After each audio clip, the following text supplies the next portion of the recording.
LGBT Telma, des actualités uniques, dynamiques et renversantes dans le journal TV. Fety manitra be hatramin'ny 10 ambin'ny folo Jolay, fihenam-bidy 10 hatramin'ny 10 isanjato manerana ny magasin Batimax rehetra. Andrimoary Tara Saudi Sanjar, Batimax, la qualité au meilleur prix.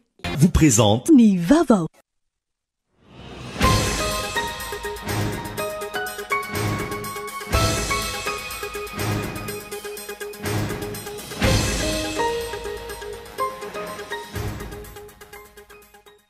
Tsy nisy resaka na iray aza ny fanonerana na ny indemnisation ny tanin'olona voatotitra amin'ny fanamboarana ilay autoroute mampitohy any Antananarivo Toamasina nandritra ny fandalovany Andry Rajoelina teny an-toerana androany. Kivy tanteraka ny mponina izay nilaza fa fampanantenana pôkaty no nomena azy ireo mikasika io fanonerana ny tany io. Kely ny fanantenana fa hiady ho an'ny tombontsom-bahoaka izay andrafitra ny gouvernemanta vaovao eo hoy teo anivony antoko FMI Malagasy androany. Efa hita tao anatin'ny taona maro izy fa fitiavan-tseza trany no nisy teto amin'ny firenena antony izao fahantrana lalina iaina ny 20 isanjato ny Malagasy izao. Tafakatra midingana famaranana amin'ny Pan African Robotics Competition ny ekipany robotiako Madagasikara. Ny robon'izy ireo no tsara indrindra ka hiatrika ny dingana famaranana ny Senegal ny 12 hatramin'ny 17 ny volana Jolay izao izy ireo. Olana ny oetimanana hiatrehana io dingana manaraka io hoy ny ekipany robotiako. Eo amin'ny maresaka iraisam-pirenena, olona mahery ny 10 no namony any tany Kenya vokatra ny fifandonana teo amin'ireo mpanao fihetsiketsehana sy ny mpitandro ny filaminana. Ny polisy izay nahazo baiko ny hanao ny fomba rehetra anakanana ny fihetsiketsehana ao Nairobi ka nahatonga ny fifandonana mafy teo amin'ny Rontota. Ny antsipirindreo avy hatrany ary.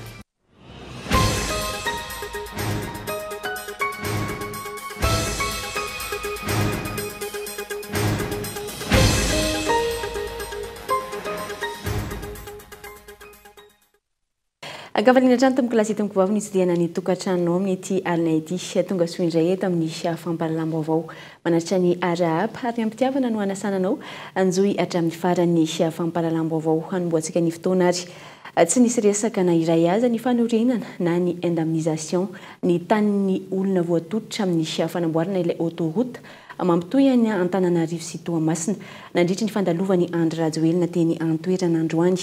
Kivy tanteraka ny mponina izay nilaza fa fampanantenana pôkaty no nomena azy ireo mikasika io fanonerana tany io. Fakiviana tanteraka no nisy tamin'ireo mponina voakasiky ny fanotovan-tany amin'ilay autoroute Antananarivo Toamasina. Antony niroitra ny aino sy nijerena Andry Rajoelina izay nitsidika ifotony teny atoerana izy ireo saingy tsy nisy resaka na iray aza ny mikasika ny fanonerana na ny indemnisation ny tanin'izy ireo voatototra. Ny lalana tsy maintsy vita no naverimberiny Andry Rajoelina nandritra ny kabary izay nataony. Voalaza tamin'izany fa ho vita hatramin'ny faran'ity taona ity ny 12 kilometatra voalohany amin'ny lalambe mikodana io ary tanjona napetraka ny amitana azy tanteraka hatramin'ny taona 17 Zay zao androany tena ambonana tena mihitsy ny eto amin'ny lohan'ny tranonay nandalo dia nanao kabary tary ambany tary. Tsisy resaka na dia niary zaka ny lalitra raha hoe ahoana ny volan'olona amin'ilay tany. Fa dia tsy maintsy vita izay ihany na sesisesy dia avy eo izy lasa ohatra nakany androzory be tany tsy haiko indray raha hoe ameta andraraka goudron sa andraraka inona tsy haiko. Dia ilay olona rehetrarehetra tonga teny ny ohatra ny very maina fotsiny fa nanantena zavatra aminazy tsisy zavatra mba natena ilay olona fa dia very maina fotsiny. Tanky rehetra zay voakasika amin'io zany mbola tsisy fanonerana na kely ary na ariary ary nefa dia tsy fantatro hoe anome izy ve sa tsy anome tsy fantatro. Dia zay zao eto fanafambolena nenay eto na inona dia zao sisy. Tsy haiko tsara ilay filazany azy teo fa tsy nanisy resaka an'ilay hoe tamberim-bidy izy zany. Fa raha iny moa tsy manko nahatongavan'io ary sahala amin'ity fokotanana mboly ity dia Atsamaro dia Amboniadana dia le resaka le tamberim-bidin'le tany moitsy no mba handedavany olo hoe hiteny ve président sa tsy hiteny amin'le tamberim-bidiny kang izy tsy niteny fa zay farany taolony tsy hainay. Ny 7 volana Desambra 2024 nandritra ny fametrahana ilay vady fototra teny an-toerana. Voalaza fa lalana mirefy 700 kilometatra no vitaina ao anatiny 4 taona ka ny 20 kilometatra no vitaina alohan'ny faran'ny taona 320. Androany faharoa ny volana Jolay 420. Voalaza indray fa 520 kilometatra no vitaina hatramin'ny faran'ny taona 420. Nandritra io fametrahana vato fototra io ihany koa ny taona 2020. Ny Lazary nanamafy an'ny Rajoelina fa afaka iray volana dia omena ny vola fanonerana ny tanin'ireo tantsaha voakasiky ny tetikasa. Hatramin'ny androany tsy nisy nandray volana iray aza. Io daty fahatelo ny volana Desambra 2020 io izay tadidiny ireto tantsaha ireto. Raha ny hevitra aloha zao tsy hitako tsy moitsy hevitra satria zao tamin'ny 3 décembre 2022 nampanantena izy hoe afaka ray volana ny volanareo. Izy io zany tsy hitanay intsony zay hoe hevitra azo atao satria efa izy lehibe no ny tena hoe omena le tamberim-bidiny dia tsy hita intsony hoe roviana ary ty tamberim-bidiny ity no omena. Fa izao kosa nefa raha le filazany tamin'ny voalohany dia hoe amin'ny ray volana maika zany lizany zany dia izao hoe raha sahala amin'le hoe tokony mba hamena ingakaingana le tamberim-bidiny le tany aloha mba hizavana an'le resaka an'le hizavan'le tompon-tany totika ohatra sahala amin'ny tenako zao manantotra be dia be moitsy ary ny tany ivelomanay moitsy matototra dia raha mbo manome an'le tamberim-bidiny zany afaka mitady zay hoe andao aloha hitady tany amerenana an'ity zeny tsy sarotiny. Fa izao tsy hitanay izy hevitra hoe anaovana azy amin'izany an'izany fa dia miandra iny tonga le fitenena ny taolo hoe raha fotsy be very loana miandrika higadona an'izay. Vola mitetina ray sy 300 miliara ariary na 500 miliara iray mbilanja no tao anatiny teti-bolam-panjakana 2020 na vola manodidina ny 70 tapitrisa dolara. Ny faran'ny volana Desambra 2020 no voalaza tamin'izany fa alohan'ny vola. Nanapa-kevitra ny fanjakana malagasy fa andohan'ny vola ka natao ny virement nakany ivelany ny volana Martsa 2020 izay volan'ny fanjakana malagasy matiodio. Taorian'izay vao nisy fietsehany kely ny fanamboarana satria nahavoaray ny volany ilay orinasa nanao ny asa fanamboarana. Ireo malagasy mpiray tanindrazana izay tompony tany anaovana ny tetikasa kosa tsy misy resaka hatramin'ny androany. Midika izany fa ny tombontsoan'ny orinasa vahiny no lahara-pahamehana amin'ny mpitondra fanjakana fa tsy ny tombontsoa ny vahoaka malagasy. Ankoatr'izay, raha io ray sy 300 miliara ariary io ve tsy mahavita izay tokony ho vitany raha fotodrafitrasa hafa. Raha tsy ilaza afa-tsy ny fanaovana entretien na fikojakojana ireo lalana eto Madagasikara, io ve ny naloha azona lalan-tany eny an-toerana amin'izao fotoana sa vola tokony hikojakojana ny lalana na alefa amin'ny sehatra hafa toy ny sosialy. Io lalana voalaza fa tsy maintsy hovitaina io ve no azon'ny vahoaka malagasy tombony bebe kokoa toy izay manana lalana ahafahana mivezivezy manerana ny nosy. Ny fotodrafitrasa tahaka ity autoroute ity izay voalaza ny mpandinika raharaham-pirenena fa projet de prestige mitovy amin'ny teleferika sy ny lalam-by. Raha ny tokony ho izy na ny sehatra tsy miankina ny mamatsy ny vola sy mitrandraka azy ka amin'izay fotoana misy vola raisin'ny fanjakana malagasy isan-taona na findramam-bola avy amin'ireo banky iraisam-pirenena na firenena hafa entina amatsiana azy. Fa ny eto ny fanjakana malagasy no mamatsy vola. Tsy mbola fahita manerana an'izao tontolo izao anefa indrindra fa firenena izay tena mahanitra tahaka ny Madagasikara ka hoe ny fanjakana ihany no mamatsy azy. Fanampin'izay ny ampihodina ny fiainam-pirenena no andraikitry ny fanjakana fa tsy hanao fotodrafitrasa ampiditra trosa ny taranaka faramandimby. Mifandraiky amin'izay tsy misy tsy mitaraina noho ny faratsiany noho ny tsy firarahin'ny fanjakana ny lalam-pirenena avokoa amin'izao fotoana ny ankamaroany ireo mpitatitra sy mpampiasa lalam-pirenena manerana ny Madagasikara. Ny fanamboaran-dalana izay tokony atao lara-pamehana mialoha ny erisoana amin'ilay autoroute noho ireo lalam-pirenena izay isan'ny lalan-draha mampampikorina ny fampandrosoana ny firenena. Daniela Minarso. Somary mampalahelo ihany le fitondram-panjakana ohatrany tsy miraranay mpitatitra mihitsy ohatrany tena reo mandeha avion, mandeha 4x4, le taxi brosy mijaly ny entretien dia tsisy dikany le transport fa hoe tsisy asa dia tsy maintsy manao. Tena mampalahelo, tsisy tôbila manjary mihitsy nefa ny polisy sy ny gendarme polisy misy jiro ray tsy mirety efa problème be engany ka mba ho tonga amin'ny fanjakana zareo tsy hijery anay majinika amin'le transporteur ankinina amin'Andriamanitra ny eny amin'ny lalana fa tsisy afaka andehanana ankoatra amin'ny première ny eny amin'ny polisy moa efa mihoatra loatra mihoatra ny atonony satria efa mihoatra ny 5 zao tonga aty Antananarivo ny avy any Tuléar polisy gendarme motara miditra tanàna mivoaka motara polisy miala polisy dia miditra motara. Araka izany, fijaliana trano ianan'ireo mpitatitra sy mpampiasa lalam-pirenena eto amintsika, miainga eto Antananarivo, mihazo ireo faritra maro manerana ny nosy. Ho lalam-pirenena mampitohana Antananarivo Antsirabe fotsiny ohatra izao, lalana vita tao anatin'ny adiny 3 sasany teo aloha, lasa tao adiny 7 mahery eo amin'izao fotoana, vokatry ny faharatsiana sy ny fampitehan'ny lalam-pirenena. Ankoatra ny fotoana lany eny an-dalana, tsy maintsy mandany vola amin'ny fanoloana pièce sy fanaovana réserve pièce ihany koa ireo mpitatitra, hisorohana ny fahasimbana eny an-dalana. Ny akamaroan'ireo taxi borosy izay saika ahitana fahasimbana avokoa na mandrosina miverina, vokatra izay faratsin-dalana izay hoy ireo mpitatitra. Ny andro tokony tena fiainana rehetra, saingy ny opératamina mihitsy arany amidy anampianan'le karazana pièce ny karazany, ary manolo pivot, manolo be ny zavatra solonay amin'ny tomobile. Zay zao matetika zay aller retour dia misy zavatra kely tsy mety foana fa atao hoe 3 voyage 4 voyage zay dia efa misy pièce simba foana aminay.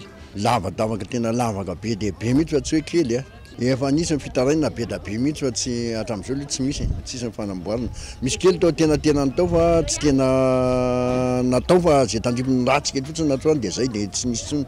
Dia tena lesoko be dia be aloha, be dia be ny lesoko fa tsy hoe zavatra kely fa tena be da be ny lesoko amin'izy. Tsy zavatra kely tsony mihitsy fa tena efa be dia be. Efa tokony amboarina ray manontolo zany no tena marina fa tsy zavatra hoe kely tsony.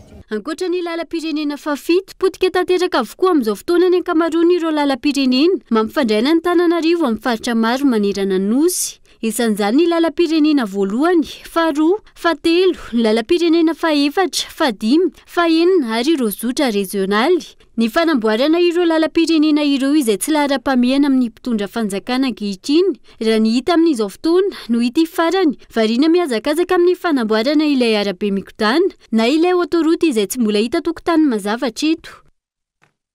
Fa tsara kokoa raha tiana ny anova ny fiainam-pirenena ny arahana ireo solombavam-bahoaka avy amin'ny mahaleotena izay lansoma tsara any amin'ny vondrona parlementaire efa misy fa tsy manangana vovonana amin'ny anaran'ny mahaleotena raha nambarany vovonana Antso Androany any amin'ny vondrona Antoko efa misy no mandroso kokoa ny ady atao amin'ny fanovana noho ny efa fananana ny Antoko lehibe ireo ny vena ny jorony hatramin'izay. Anisan'ireo rafitra ijoro ka andrasan'ny mpanara-baovao mandritra ny fotoam-pivoriana voalohany atrehan'ireo solovam-baovaka vaovao manomboka ny herinandro ho avy izao ny fijoroan'ireo vondrona parlementaire isa tokony eo anivon'ny andrenim-pirenena. Hisy firy ny vondrona hipetraka ary izavy no andafitra izany. Fanontaniana mipetraka amin'izao fotoana izao ihany koa ny hoe iza ary firy amin'ireo solovam-baovaka izay lany tamin'ny anaran'ny mahaleotena no hitazona ny teny nomeny ka hijanona amin'izay mahamahaleotena azy izay na ihany koa iaradi avy aty amin'ny ilany ankaviana ny fanoherana ary iza ihany koa no iaradi amin'ny tokony mpitondra fanjakana.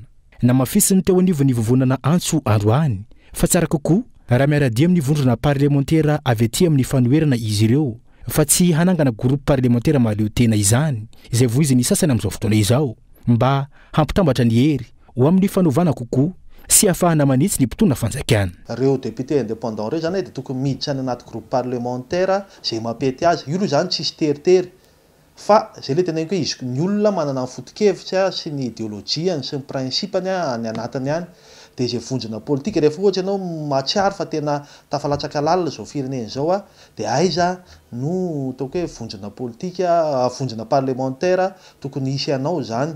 Tsy menatriny izy raha andeha ho any amin'ny fitondrana satria mety zay zany mampety azy le andeha hiaraka ray kopaka sy hoe andeha hanao ny zavatra hita ny famety zay heveriny famety fa raha mahita kosa izy fa zao firenena zao tena tafalatsaka lalina ary anavitra amin'ny firenena dia tokony mijery any vondrona parlementaire mifanaraka amin'izay izy. Foto-kevitra zany no mibaiko sy le conscience hoe ahoana zao firenena zao fa tsy tombotso manokana ka tokony misafidy mihitsy ireo ataoko hoe solombavambaoaka tsy miankin'ireo aiza ny andehanana fa tsy mety zany manao électron libre zany fa lasa mivarotena sy lasa zay le tena hoe ataon'ny olona mandeha any amin'ny tsy izy le fahefana nefa fahefana lehibe ny ananan'ny solombavambaoaka soloam-bahoaka ary manova ny fiainam-bahoaka sy ny firenena mihitsy ny fahefan'ny soloam-bahoaka kaoka tsy atao anjara kilim-be-andoha dia mila mahay mijery tsara ny plasy tokony isy azy izy ny asiana ny tongotra mba hijoro amin'ny foto-kevitra hijoro amin'ny fampanantenana nomena ny vahoaka fa tena hijery ny tombotsoa ambonin'ny firenena. Na mafisiny teo anivony vovonana antso ihany koa fa vina politika no entina manova sy mampandroso ny firenena fa tsy ny fitambaran'ireo sombavamboaka sy miankina ho vondrona parlementaira iray. Mitaky fiara-mientana avy amin'ireo sombavamboaka rehetra araka izany ny fitambaran'izy ireo mba ho sahy hamakibantsirana sy ho arofana ny mpitondra fanjakana araka ny zava-misy sy ny fomba fiasa tokony hipetraka eo anivon'izany antenimieram-pirenena izany. Tsy manana politika pampandrosoana mazava ny mpitondra fanjakana antony mampisavovona ny trosan'i Madagasikara ankehitriny. Ankoatra izay, any amin'ny fametrahana projet de prestige no hiazakazan'ny mpitondra fa tsy ny fametrahana ireo tetikasa mipaka mivantana amin'ny vahoaka malagasy. Sarotra ny ino fa tena hiady ho an'ny tombotsoam-bahoaka sy hamany olan'ny fahantrana lalina eto Madagasikara ny gouvernemanta izay hitsangana eto amin'ny firenena taorian'ny famaranana ny fotoam-piasan'ireo solombavambahoaka misy 150 voafidy tamin'ny taona 2012. Nanamafy ny teo anivony antoka FMI malagasy androany fa fitadiavan-tseza hatrany an'ireo gouvernemanta nisy teto amintsika fa tsy nama izay olany sosialim-bahoaka izay. Io na le gouvernement atao aloha ary no averina na iova zato isan-jato ny arany gouvernement zavatra angatahan'ny olona sosialim-bahoaka ampidino ny vidim-piainana.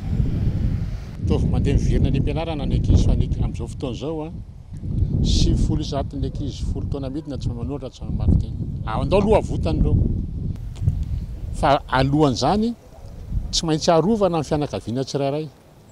Mena fahafahana mahazo asa dia le asa ataony mahavelona mivady aman-janany.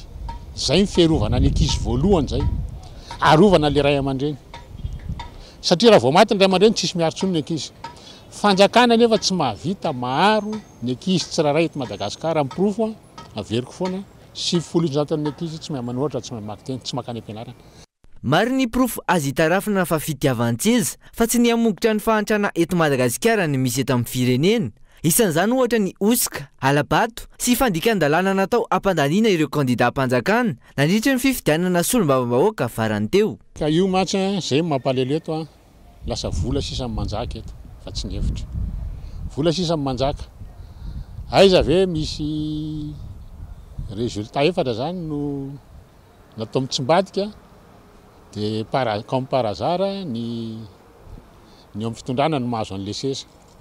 Tsy mbola nisy eran'izao tontolo izao zany hoe tsy validé le izy satria nisy nangalatra na nisy zao na nisy zao.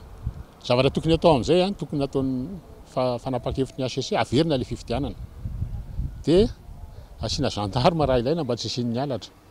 Fa tsy misy an'izany tonga dia aiza nisy tonga dia efa fanadolo ny vaton'le olona anankiray. Jaivina, ny farina omaly ny fotoam-piasan'ireo solombavambahoaka misy araka amin'ny 10 voafidy tamin'ny taona 2012. Amin'ny fahasivy ny volana jolay ho avy izao kosa no anomboka andray ny asany eny Tsimbazaza ireo solombavambahoaka voafidy tamin'ny fifidianana ny fahasivy amin'ny 20 Mey lasa teo. Raha ny tokony izy ihany koa amin'ity tapaky ny volana jolay ity no ivoaka ny lisitra ireo izay andrafitra indray ny gouvernemanta vaovao. Ny politika sy ny zavatra mety hitranga aorian'ny fitsanganan'ny gouvernemanta vaovao no nazavainy avy amin'ny FMI malagasy teo fa iverenantsika ny efa voalaza teo dia tsy manana politika pampandrosoana mazava ny mpitondra fanjakana antony mampisavovona ny trosan'ny Madagasikara ankehitriny. Ankoatra izay any amin'ny projet de prestige no hiazakazan'ny mpitondra fa tsy ny fametrahana ny tetikasa mipaika mivantana any amin'ny vahoaka malagasy. Anisan'ny firenena tsy afabela mifindramam-bola amin'ireo institution tahaka ny banky iraisam-pirenena na ny FMI tsika eto Madagasikara. Rehefa miroso amin'izay findramam-bola izay dia tokony afaka mamerina ilay vola indramina ary afaka mamey antoka ihany koa raha ny fanazavana. Mindrana afaka mamerina ianao matoa ianao men'ny olona vola be da be amin'ilay mindrana dia heverin'ny ireo institution ireo fa afaka mamerina an'ilay vola.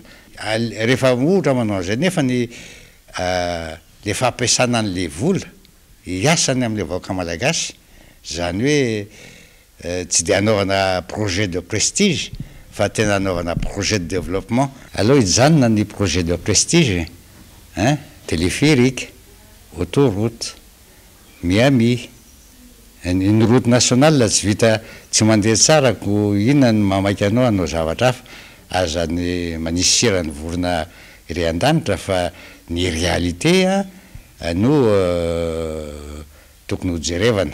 Isan'ny mampitombo ny trosan'ny Madagasikara ny fametrahana ireo tetikasa ahitrahitra ireo raha tsy ilaza afa-tsy io teleferika io. Ny fanjakana malagasy izay tsy maintsy andovola manodidina ny 7.5 miliary ariary eo isan-taona manomboka amin'izao taona 2022 izao hatramin'ny taona 2033 amin'ilay teleferika. Arak'izany, tokony ireo tetikasa mampitombo ny fahifahamvidin'ny mponina no irosony ny mpitondra fanjakana ahafahana mandroso indrindra raha toka hampiatra ilay vérité de prix izay tsy maintsy irosona. Zany vérité de prix zany dia tsy maintsy rahana vérité de pouvoir d'acheter. Zany hoe rehefa ohatra ka misonitra ny vidin'entana dia ataovy miakatra koa ny fahafahana ao mividy ny vahoaka malagasy. Zany raha ohatra tsy akarinao ny vola ny karaman'le vahoaka malagasy ka asonitrao ny lasantsy raha tokony vidy 10 litatra izy dia lasa 10 litatra sisa vidiny dia tsisy mihitsy zany le consommation noho zany mihena zany le croissance zany fa aloha rehefa atao vérité des prix tsisy olana mihitsy zany fa akarikoa dia fahafahavidy ilay vahoaka malagasy. Jehivina trany tsy nitsaratra niakatra ny trosan'ny fanjakana malagasy tao anatiny izay 10 taona lasa izay. Tafiakatra trany amin'ny 5.7 isanjato amin'ny arikarena fahobe izany ho an'ny taona 2022 ary tafiakatra trany amin'ny 4.5 isanjato amin'ny arikarena fahobe izany ny taona 2022. Ireo trosa ireo izay tsy nitondra vokatsoa ny vahoaka malagasy. Midika izany fa tsy misy paikady mazava entiny mpitondra fanjakana ary tsy misy ihany koa ny fitantanana mangarahara eto amin'ny firenena. Manodidina izay politika mpandrosoana izay hatrany dia mila mametraka tambazotry iraisana mikasika ny fampiroboroboana ny ekotourisme eto Madagasikara ireo ministera tsirairay avy raha tiana ny hanatsara ny tontolo ny fizahantany eto amintsika hoy ireo mpisehatra androany.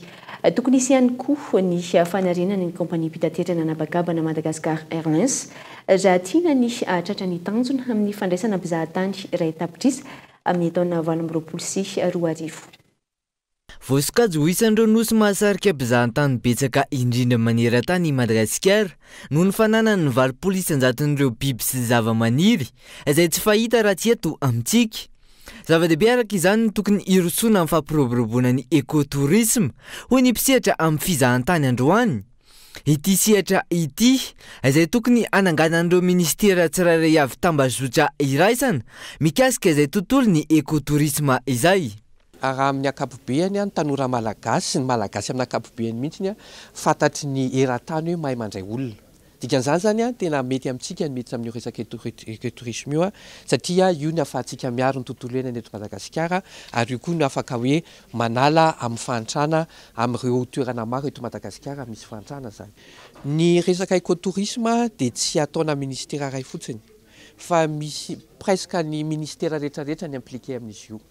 Ao anatin'izany voalohany indrindra ny tourisme, fa ao anatin'izany ny environnement, ao anatin'izany ny transport, presque ao anatin'izany ny formation. Zany hoe mila mametraka mihitsy zany tsika eto Madagasikara raha tena tiana handeha ny ekotourisme, ohatran'ny hoe karazana plateforme interministérielle ahafahan'ireo ministera rehetrarehetra miara-miasa hampandrosoana an'izy io. Arena mety anjavona afaka fotoana fohy ireo biby tsy fahita afa-tsy eto Madagasikara ireo raha ny firongatry ny fanondranana antsokosoko tato ato izay.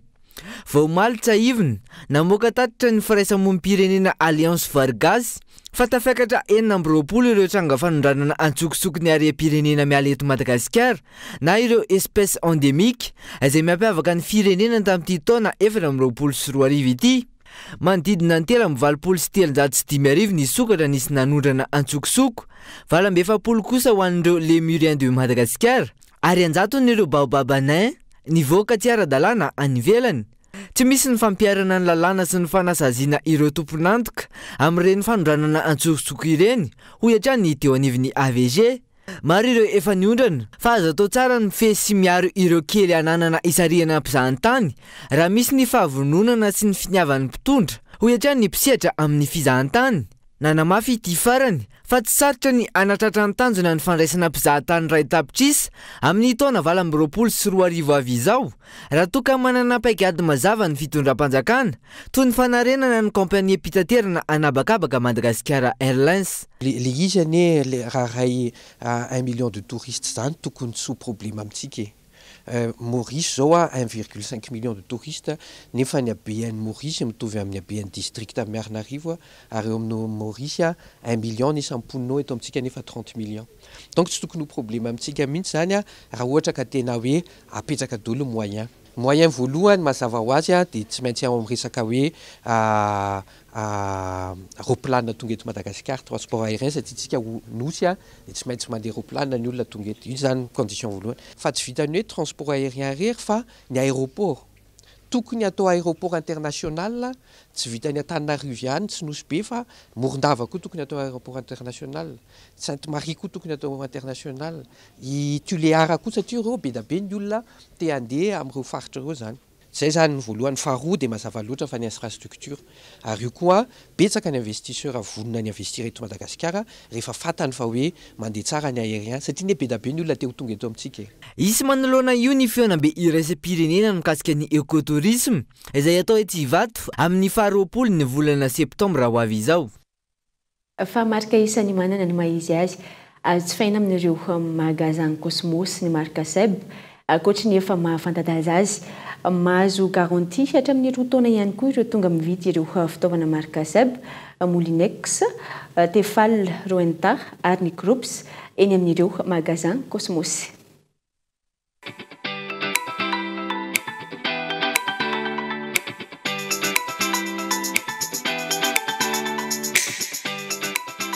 Eto an-dranomenandray ianao eto amin'ny Cosmos an-dranomenandray no masivy démonstration ndraiky matériel isan-karazany reto efa narahantsika ihany sasasasany tamin'ireo mazava ho azy sika mpiasa actif ray ity tena coup de cœur antsika mihitsy ity ntsika rehetra nijery dia avelontsika eto ihany izy ity anao frity karazany roa tsika androany anao frity pomme de terre mazava ho azy zany pomme de terre frity no ataontsika anao ihany koa tsika fritina patate douce mandrahoantsika atao zay dia vitanao hoe ohatrany hoana izy mampiasa nyty raclette ity ihany koa tsika zany mazava ho azy erotisetsika légume eto amboniny ho anaovantsika ihany koa brochette dia adintsika ihany koa ny karakarahantsika raclette miaraka aminy mazava ho azy tsika zany mila fromage raclette ozy izy tsika no aubergine ny légume rôtissetsika eto androany miaraka amin'ny brochette ary averiko ihany ampiasa an'ireto frity karazany reto tsika andao arahoany.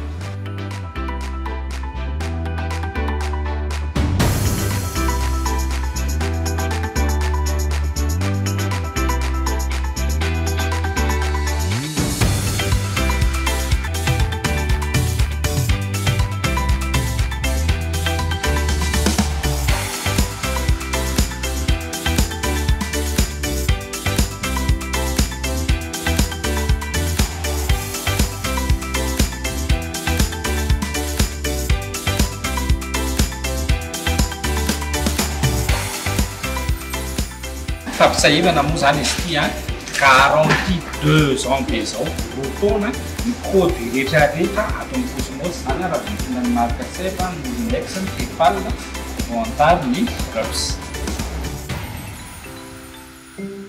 Cosmos, votre partenaire de confiance. Ny sitraka rano fisotro madio sy efitrano nasiana fanavaozana ireo mpianatra avy amin'ny EPP Antetona commune Ambohimalaza iray tao aoriany ny fiarah-miasa teo amin'ny Rexma sy Arc-en-Ciel ary ny fikambanana Bonson no nahafahana nantotosa izany. Izy ireo izay miezaka hatrany manampy ireo mpampianatra malagasy amin'ny fanazarana sy fanabeazana notokanana androany manoloana izany trano fianarana vao navaozana sy ny pompin-drano misy ny rano fisotro madio teo amin'ny EPP Antetona. Tany atoerany fitihinikolona sy Andrina Tenaina.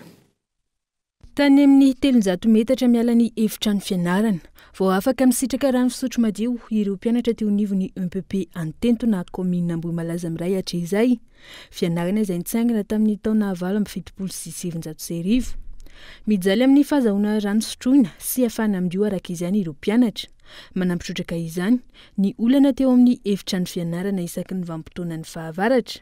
Talohan'ny izao nazahoanan'ny fotodrafitrasa vaovao rano izao dia tena niatrika fahasahiranana mihitsy ny sekolina tetona na ny EPP tetona zany ny teo amin'ny resaka rano indrindraindrindra satria mandeha tongotra miala avy eto amin'ny sekoly izy ireo eo amin'ny 500 hatramin'ny 300 metatra eo mandeha matsaka rano ilaina hidiovana etỳ ampianarana ampiasaina amin'ny izay ilana azy etỳ an-tsekoly zany dia eny mahatonga misy moa zany ny fanavaozana hoe ho atsaraina réhabilitation dia efa misy zany zavatra tsy mety na ratsy ao dia natsaraina dia ny ankapobeny zany teo aloha ny sekoly dia tena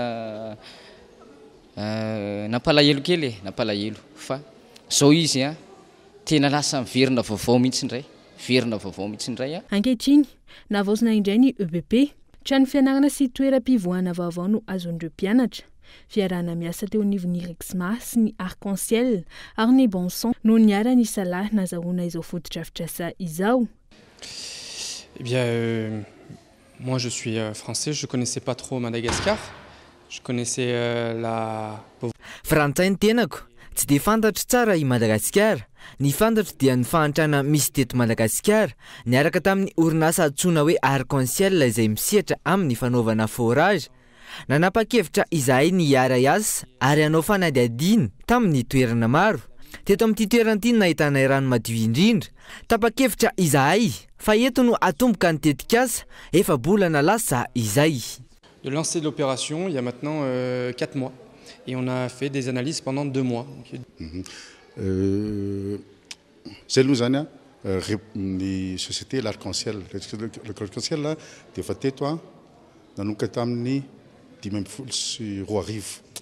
Ny asanay dia manao lavadrano, forage selon les normes.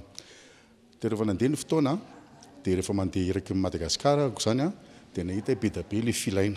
Misy filaina be da be mihitsy dia resaka zany zay atao anatin'ny l'Arc-en-Ciel hoe andaotsika tsy andry fotsiny hoe anao forage ho an'ny atsimo aory fa andaotsika satria tsy na be loatra le filaina dia andaotsika hitady olona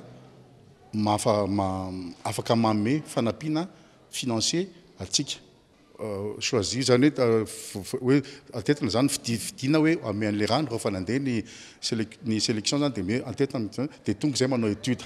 Tsy vaovaloany ireto fikambanana ireto no nanao tetikasa nanampiana ireo mpianatra malagasy antom-pisiany eo anivon'ny Rexma na ny réseau expert malagasy ny anatsara hatrany ny fanabeazana eto Madagasikara. Ny Rexma zany fikambanan'ny ataontsika hoe expert malagasy arak'ilay anarany iny dia nitanjona zany nitondra anjara biriky eo amin'ny fampandrosoana ny Madagasikara atao anatin'ny taona vitsivitsy zay na tsikaritra hoe misy zavatra tokony atao betsaka ao amin'ny fanabeazana sy ny fahasalamana dia nanomboka tamin'ny taona 2024 zany izay mifantoka bebe kokoa amin'ny fanabeazana dia miaraka amin'ireo malala-tanana moa zany nanangana sekoly maromaro eran'ny Madagasikara zany sekoly izay na le sekoly efa tsy misy famorodana na tena tsy misy mihitsy misy zany any anaty taratasy fa tsy misy fotodrafitrasa.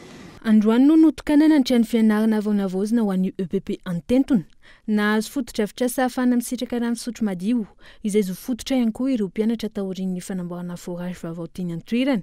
Ankoatr'io nisitraka vadim-pianarana ihany koa ireo mpianatra mendrika indrindra tamin'ny taom-pianarana farany.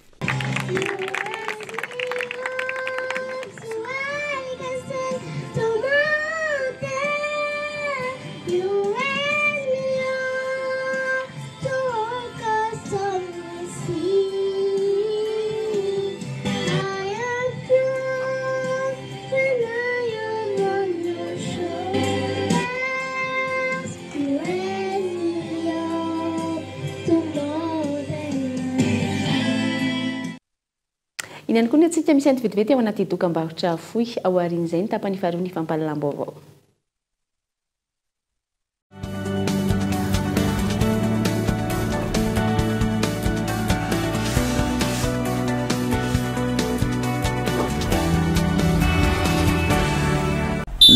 Sandrine Paul. Lalao Manasadala Telma Coupe de Madagascar 2024 mialaka misy 4 Jolay 2024 ao amin'ny stade Elgeco Plus izy amin'ireo ekipa no hiatrika ny dingana famaranana amin'ny alahady 7 Jolay zao. Elgeco Plus ifandonany Inet FC Rouge, CFFA Andoharany Foot ifandonany Disciple FC ary mivantana amin'ny pejy Telma Madagascar FMF sy Sport 261 ny lalao. Ndao io fanotriny, ndao io rakoraka.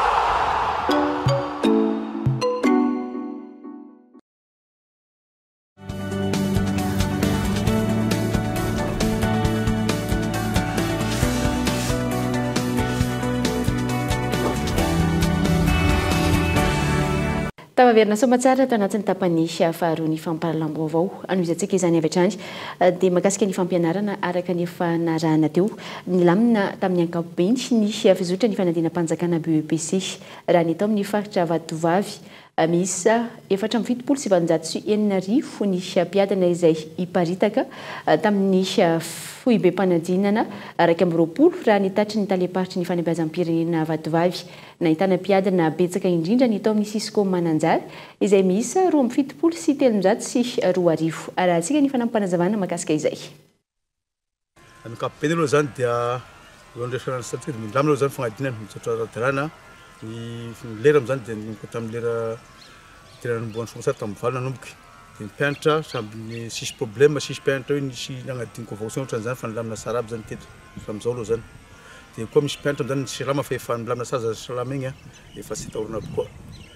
Magnaraka an'izay mikasika statistika amin'izany zao ny eto amin'ny lycée Mananjary amin'izany dia ny isan'ny mpianatra manao fagnadina eto mila 316 dia ny vehivavy 649 non ny lehilahy 649 ny lehilahy vehivavy 667 da farany bitaka moa zany dia 11 ans dia farany lehibe 58 ans. Tafakatra amin'ny dingana famaranana amin'ny Pan African Robotics Competition ny ekipan'ny robotiako Madagascar ny robon'izy ireo no tsara indrindra ka hiakatra amin'ny dingana famaranana ny Senegal ny faharoa amby roapolo hatramin'ny fafito amby roapolo ny volana Jolay izao izy ireo olana ny hoentimana hiatrehana io dingana manaraka io hoy ny ekipan'ny robotiako. Tafakatra amin'ny dingana famaranana amin'ilay fifaninanana Pan African Robotics Competition ireo ekipa avy amin'ny robotiako Madagascar izay ho tanterahina any Senegal ny faharoa amby roapolo hatramin'ny fafito amby roapolo ny volana Jolay ho avy izao. Ny fifaninanana izay nampifandraisana ny robotika amin'ny fambolena. Misy 7 ireo mpandray anjara tamin'ny fifaninanana tafakatra amin'ny dingana famaranana ny ekipan'ny robotika Madagascar. Moa dia robot mandeha amin'ny tambolo ohatr'izao. Eto zao le robot dia mandeha tsy baikona le robot fa mandeha ho azy amin'ny tanimboly io mamantatra ireo mety ho sakatsakana eo amin'ilay tanimboly dia ataony sy atongavana eto amin'ity tanjona eto amin'ity maitsomaitso eto anany eto ity. Dia eto indray koa asan'ilay robot faharoa dia mandeha eny amin'ilay tanimboly izy dia mampiasa ny intelligence artificielle aminavinana ny apetsaky ny vokatra hiakatra eo amin'ilay tanimboly. Iazo any Senegal araka izany izy ireo hiatrika ny dingana famaranana saingy tsy ampy ny eto manana eo ampelantanana antony anaovan'izy ireo antso fanampiana amin'ireo rehetra malala-tanana. Dia marihana fa mianto tena hatreto izany hoe tsisy mpanohana manokana ka eo indrindra zahay dia mbola mpianatra daholo mbola tsy manana fidiram-bola mazava dia hiantsona ireo tompona andraikitra izay voakasika mba anohana ny ekipa indrindraindrindra amin'ny ara-bola sy ny ara-pitaovana satria iaraha-malala fa tsy moramora izany andeha ho any ivelany izany. Misa 4 ireo tanora mandrafitra ny ekipa ary saika mbola mpianatra avokoa izay mandray anjara amin'ny fifaninanana natokana ho an'ny ingénieur. Aorian'ny fifaninanana hoentsin'izy ireo eto antoerana ny fikarohana izay nataon'izy ireo ary anatsarana hatrany ny sehatra ny fambolena raha ny fanazavana.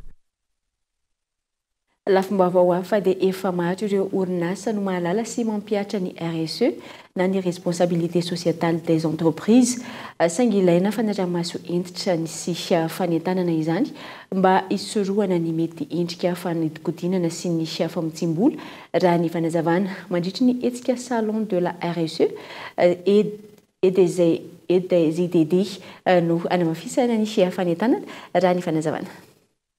Mahery ny fitopolo isanjato ny orinasa no efa manao sy mahafantatra ny RSE na ny responsabilité sociétale des entreprises raha ny fanadihadiana natao na izany azy mbola misy ny lesoka mila arenina ilaina amafisina ny fanaraha-maso sy ny fanentanana ireo orinasa amin'ny resaka RSE na ny responsabilité sociétale des entreprises mba hialana amin'ny mety ho fanodikodinana na famotsim-bola raha ny fanazavana. Hita nefa ny lesika ao anatin'izay na dia efa mahatsapa ara ny orinasa fa tena ilaina sady tokony ho atao ny hoe mandray andraikitra amin'ny ara sosialy sy amin'ny lafiny ara tontolo iainana dia ny lesika hita zany mbola vitsy ihany nefa ny tena hoe manatanteraka an'izay tena hoe ao anatin'ny orinasa makotrany hoe kolotsaina ny orinasa mihitsy fa tena hita betsaka zany hoe mandray anjara amina hetsika ara-sosialy sy ara-tontolo iainana fa mbola mety hoe mbola tsy stratégique tsara zany le approche ao anatin'le orinasa.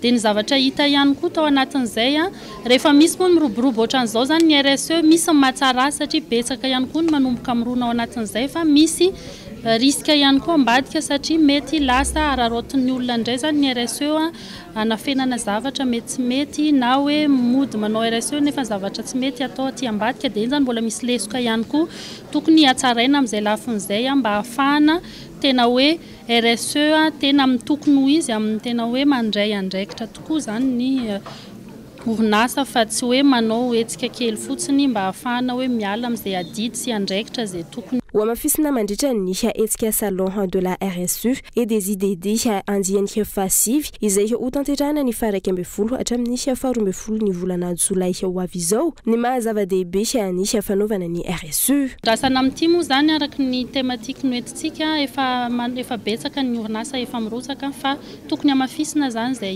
hetsika zay. Dia hitantsika ihany koa fa araka ny resahana teo ny partenaire efa maro be ihany koa ny zavatra efa mandeha dia ampahafantarina aloha zany ny be sy ny maro araka ny resahana teo zao amin'ny ministère tontolo iainana mety afaka manazava an'izay misy an'le stratégie nationale ivoaka misy ny stratégie ny économie bleue ihany koa efa nivoaka dia ampahafantarina ny orinasa zany hoe misy an'ireo politika mpanjakana zany efa miroso makany amin'izay dia manahoana amin'izay ara ny ahafahana manampy ny orinasa anaraka sy anatanteraka an'izay andraikitra sy manaraka ny lalàna moa indrindrandrindra fa ahafahany ihany koa manatsara ny asany amin'ny ankapobeny. Isan'ny vaovao ho tanterahana amin'ity taona ity ny fampifandraisana ireo orinasa sy ny fikambanana ary ireo olon-tsotra izay te hitondra fanavaozana amin'ireo orinasa entina anatsarana izay atao hoe RSE na ny responsabilité sociétale des entreprises eto Madagasikara izay.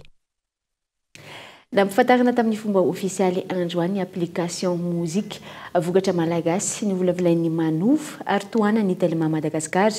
Application izay ahafahana mihaino sy maka hira malagasy mihoatra ireo application vahiny efa hita hatramin'izay.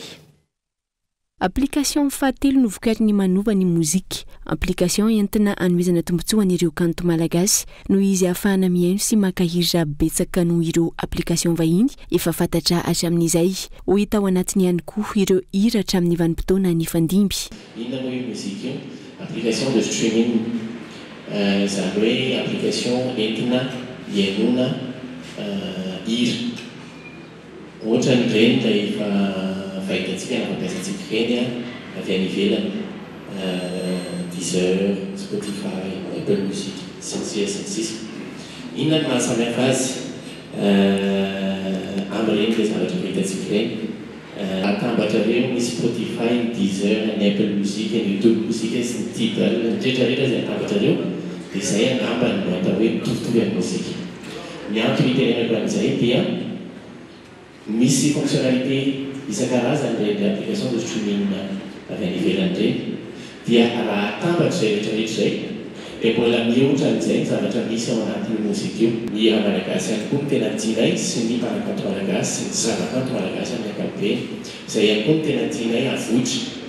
Raha amin'ireny ilay plateforme internationale ireny nareo mahita hira malagasy mety any amin'ny arivo mety any amin'ny dimanjato sy arivo ao anatin'ny mozika kosa ny hira malagasy any amin'ny efatra alina ary mbola itoko ary io tsy kelikely eo arakaraka ny fahatongavan'ny vokatra makany aminay. iarasa amin'ny telma madagasikara ny manova amin'ny fampiasana ity application mozika ity amin'ny alalan'ny fanomezana tolotra mirary isitrahany rehetra azy. Nanantonanay ny orinasa manova hoe asiana fiaramasa moronana tolotra zany hamolavorana tolotra izay ahafahan'ny malagasy misitraka mieno ny hira zany malagasy amin'ny alalan'ny connexion internet. Izy moa zany application le izy ny application matetika fatatsika fa mila connexion internet dia vonona izay tato amin'ny telma niarany asa naraka tamin'ny manova ahafahana mamolavola zany tolotra zany. Tombony be da be mihitsy ny tombony azon'ny malagasy amin'ny tolotra zany hoe tsy mila tsony izy mividy connexion satria fa tafiditra anatin'ny abonnement izay vidiny ahafahana mahazo an'le mozika zany ilay tolotra zany. Zay moa zany tombony voalohany ny tombony faharoa le fiaramasy miaraka mozika efa nezahana zany ireo tolotra ireo natao amin'ny sarany izay azahoan'ny malagasy afaka manjifa zany. Misy karazany telo ireo tolotra avy amin'ny telma ahafahana misitraka ny application mozika ny iray andro, herinandro ary ny iray volana. Efa afaka misitraka ity application ity ny rehetra ary ho avy ny fanitarana sy ny fanatsarana hoy ny manova anohanana sy anomezana tombotsoa ny malagasy rehetra indrindra ny mpanakanto. Dia iny maresaka avy any ivelany ihany koa tomboky lasy tomboko avy no manakatona ny fiarahantsika indray tamin'ity alina ity. Isorana feny anao naizanaiza misy anao nanjoetra amin'ny farany mametraka ny mandram-piona ho amin'ny rangam-pitso indray.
Fety manitra be hatramin'ny 5 Jolay, fihenam-bidy 10 hatramin'ny 10 isanjato manerana ny magasin Batimax rehetra. André-moi tard à 110 isanjato. Batimax, la qualité au meilleur prix. Vous a présenté Ni Vavo. 5G Telma, des actualités uniques, dynamiques et renversantes dans le journal TV.